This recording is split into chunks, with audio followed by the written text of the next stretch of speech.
Esta noche le agradezco especialmente a Santiago Manukyan, economista, que esté con nosotros. Qué menú de opciones tenemos, ¿no?, para hablar de economía, e insistimos mucho con el tema de índice de precios al consumidor, porque sabemos que la consultora en la que trabajas sigue puntualmente mes a mes un índice propio, ¿no?, respecto de la inflación. ¿Cómo están ustedes con el mes que cierra, con el mes de octubre? Bueno, como bien comentabas, hoy se dio a conocer el IPC de la Ciudad de Buenos Aires, que dio 9,4%, idéntico a nuestra medición para el Gran Buenos Aires, 9,4%. Nosotros en septiembre, el mes previo, habíamos tenido un récord en nuestra medición del 12,4%, también similar al 12,7% que había medido INDEC. Es decir que octubre entregó una moderación, pero que creemos que va a ser leve, como fue, pero también transitoria, en el sentido que ya estamos esperando para el mes de noviembre, que ya comenzamos a transitar una aceleración en los precios. En primer lugar, porque tenemos un fin parcial del descongelamiento de algunos precios, como hemos tenido. En primer lugar, combustibles. Recuerden que venía congelado por el acuerdo de precios y ya tuvimos aumentos estos últimos días. Después, la segunda parte de octubre tuvimos una aceleración de la inflación. Eso te contagia el mes siguiente por lo que se llama el efecto arrastre, así que ahí también tenés un impacto. El gobierno desdobló también el tipo de cambio oficial para darle un mayor tipo de cambio a muchos sectores que no lo tenían. Eso también te influye en los precios. Y les diría que la gran incógnita que hay respecto a cómo puede cerrar la inflación de noviembre es qué puede pasar el día después de las elecciones. Porque tengan en cuenta que muchos acuerdos de precios o congelamientos fueron pensados para poder llegar a la segunda vuelta sin ninguna disrupción de precios. Y ahí se genera un gran interrogante sobre eventualmente qué puede llegar a hacer Massa si llega a hacer la transición consigo mismo o si gana Milei y si ese anclaje logrado por el ministro actual se rompe o no. Así que si a eso le sumamos cierto contagio que puede llegar a ver de cómo se mueven los tipos de cambios financieros en la inflación, que todavía es una incógnita, vienen tranquilos por ahora, pero nos acercamos ahora a la elección, marcan un panorama donde la inflación creemos que en noviembre va a volver a superar los 2 dígitos mensuales, así que vamos a seguir conviviendo con la inflación elevada durante, yo les digo, varios meses más. Santiago, con respecto a esa transición, que no sabemos si va a ser de Massa a Massa o de Massa a Milei, Massa empezó a dar indicios de que podría nombrar a un ministro de Economía que no sea parte de Unión por la Patria. Vamos a ver qué es lo que dijo y te quiero preguntar sobre eso. Y sí le puedo decir que mi ministro de Economía no va a ser un ministro de mi fuerza política, va a ser alguien de otro sector político. ¿Ya lo habló? Sí.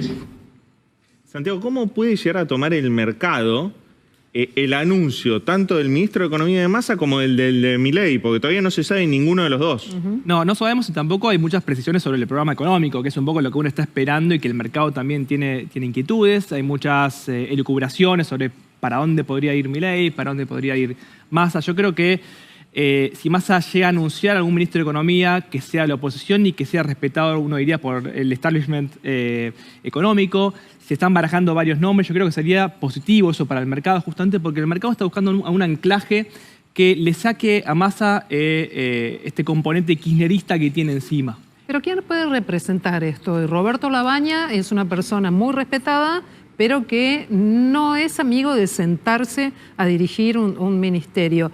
¿Quién podría ser? ¿Martín Redrado, por ejemplo? Bueno, digo, está por verse, se están barajando varios nombres. Había algunos, Martín Lustó, por ejemplo, Marina Alpoyetto, Carlos Melconian, todos nombres que han estado en Juntos por el Cambio. Pero Lustó seguramente va a ser el próximo presidente del radicalismo. Esa es una jugada muy audaz, ¿no? Por eso, yo les puedo comentar desde el punto de vista económico lo que uno piensa que qué señal quería dar Massa con un ministro más ortodoxo. Es sobre todo una señal en lo fiscal, porque en lo fiscal es donde el mercado le teme un poco a qué puede hacer Massa, aún Massa diciendo quiero ir a un equilibrio fiscal el año que viene o incluso un superávit, pero para ganar esa credibilidad el mercado va a estar esperando medidas, ya no va a creer ex ante, va a esperar que el gobierno haga algo, entonces anunciar algo que dé confianza en ese sentido, y esto sin ningún juicio de valor. Digo, lo que el mercado está esperando es un poco eso. Ahora, yo creo que quizás no lo anuncie esta semana, quizás tampoco la siguiente, porque justamente Massa mismo ha dicho, no quiero anunciarlo con tanta antelación porque lo van a salir a atacar, lo van a salir a criticar, pero creo que esa señal, sobre todo si llega a ganar Massa el día después o esa misma noche, sería una buena noticia para el mercado que lo dé a conocer. ¿Y qué tipo de nombre propio podría anunciar Milei para darle confianza al mercado? Un mercado que no recibe con buenos ojos los planes de dolarización. Por ejemplo, si nombra un ministro de Economía cercano a Macri, estoy pensando, por ejemplo, en Sturzenegger, ¿eso sería bien recibido por el mercado? Miren, yo creo que quizás el mercado lo que está viendo es que Massa tiene algo que no tiene Milei y viceversa, ¿no? Massa se dice, quizás tiene gobernabilidad, tiene manejo de sindicatos y lo que vamos a llamar como la calle, pero quizás le falta la voluntad para hacer reformas. Y Milei quizás lo contrario, ¿no? Se dice no tiene gobernabilidad, no tendría un apoyo importante en el Congreso, pero quizás sí tiene la voluntad. Entonces, ¿cómo podría Milei en ese caso quizás ganar gobernabilidad? Bueno, haciendo acuerdos con Juntos por el Cambio, por ejemplo, para ganar justamente confianza en que reformas que quiere llegar a pasar las puede hacer en el Congreso. Ahora bien, eso sería a costa de algo. ¿Y de qué? Claro. Y de probablemente moderarse en sus pretensiones, por ejemplo, de dolarizar la economía o de destruir el Banco Central, porque son propuestas que Juntos por el Cambio no ha compartido. Y también hay que decir que Juntos por el Cambio se ha aliado con Milei solo una parte de una parte. Es el PRO, que es parte de la coalición, y una parte del PRO, así que todavía falta eventualmente ver un mayor respaldo en ese sentido. Pero creo que el mercado vería con buenos ojos que Milei ganara gobernabilidad en ese sentido. Por eso yo creo que el último resultado que tuvimos y los realineamientos que hubo fueron favorables a esta gobernabilidad que uno está pretendiendo en términos de tener capacidad para tomar decisiones económicas hacia adelante, algo que venimos viendo que en los últimos años ha costado mucho. No solo definir un rumbo, sino tener la capacidad política para poder llevar adelante eso. Y eso va a ser muy importante. Uno puede tener el mejor plan económico, pero si no tiene quién lo lleva adelante y la capacidad política para poder hacerlo, no tiene sentido. Y por otro lado también hay que ver cuáles son las medidas que se proponen y si va a haber gradualismo o si esto va a ir a un cambio radical y cuáles son las consecuencias. Anoche hablábamos con otro colega tuyo, Agustín Echevarne, que nos decía que ante un hipotético gobierno de Javier Milei, el escenario que él observa en lo inmediato es de una V corta, con la variable, con la arista de la V corta en caída, ¿no? Y una caída fuerte. ¿Vos ves lo mismo o pensás que hay alternativas para que esa caída con un impacto social importante no sea tan pronunciada? Bueno, en la entrevista anterior con el analista político, ustedes conversaban sobre esta, que para mí es una falsa dicotomía entre continuidad y cambio. Sí. Creo que, es una falsa dicotomía porque acá vamos a ir a un cambio, ya sea con Milei, que uno piensa que encarna el cambio, pero Massa también va a ser el cambio, porque ya no hay más márgenes de acciones para poder seguir manteniendo el status quo que estamos viendo actualmente, y eso Massa también lo sabe. Ahora, dejar ese status quo va a tener impactos en el corto plazo, sobre todo en la inflación, porque hay que corregir algunos precios que están atrasados, pero tiene que tomarse esa decisión en el marco de un plan de estabilización, justamente para intentar que con medidas de shock sea un shock controlado. Yo creo que la diferencia es entre hacer un shock descontrolado, sin apoyo político, y hacer un shock controlado, donde vos puedas, en todo caso, ver que la inflación se acelera, pero después la moderás anclando, por ejemplo, el tipo de cambio, que es algo muy utilizado en muchos programas de estabilización. Ahora, eso claramente no va a ser sencillo. Para eso se requiere recrear confianza, credibilidad y capacidad para poder coordinar expectativas hacia adelante. Y sobre todo tener el objetivo político de sostener un plan de estabilización, ¿no? Porque viste que ningún candidato habla de este es mi plan, es un plan en una primera etapa, busco estabilizar la economía.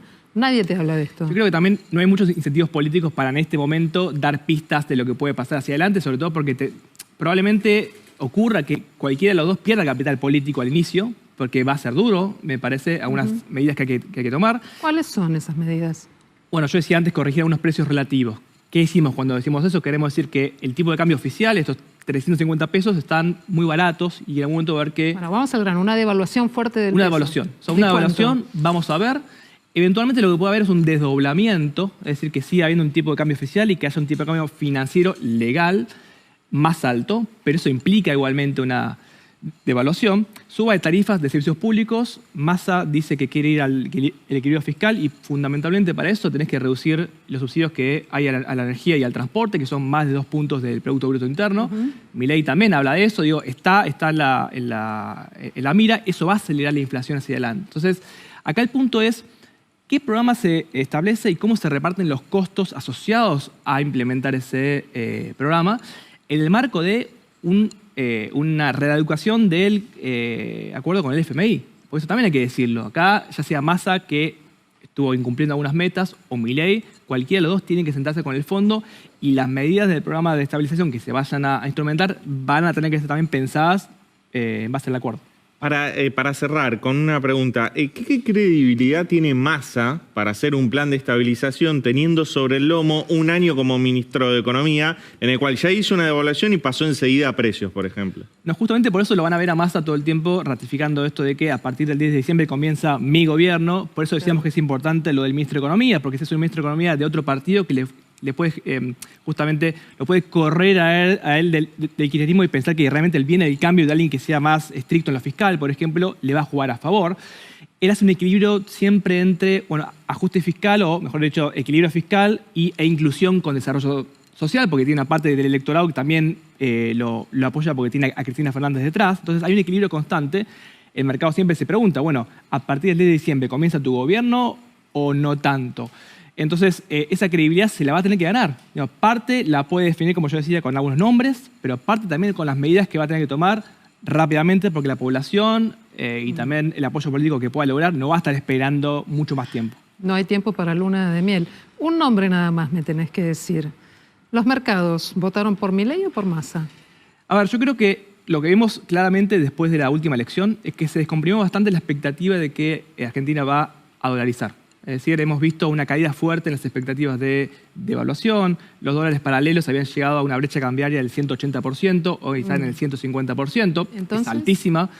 Y uno pensaría ahora que está viendo, yo creo que no necesariamente un Massa o Milei, pero sí un próximo presidente con mayor capacidad de gobernabilidad y hacer cambios de lo que era antes. Porque en el caso de Milei, asociándose, como decíamos antes, lo modera un poco y eso me parece que reduce un poco la ansiedad. Y en el caso de Massa también, haber ganado como ganó, le da mayor legitimidad hacia adelante, justamente para armar equipos y para decir, acá estoy yo subo solo al escenario y me muestro a mí mismo como el garante de la estabilidad hacia adelante. Y eso creo que también es importante para la capacidad para tomar decisiones hacia adelante, como decíamos antes. Así que creo que el mercado está viendo un poco eso. No me la jugaría a decir si está apoyando a uno o a otro, pero creo que está viendo aún. Tengan en cuenta que los tipos de cambio paralelos están en niveles históricamente muy elevados. No es que se redujo totalmente la incertidumbre, pero creo que respecto a la última semana, sobre todo previa a la última elección, estamos un poco más tranquilos en ese sentido. Veremos qué pasa, obviamente, en las últimas 2 semanas que empezamos a recorrer ahora, donde los ánimos pueden empezar a cambiar. Santiago Manunquian, economista, te agradecemos muchísimo esta conversación en este tiempo de economía que nos preocupa a todos y el camino al balotaje y después el tiempo de la transición. Un placer. Muchas gracias, buenas noches.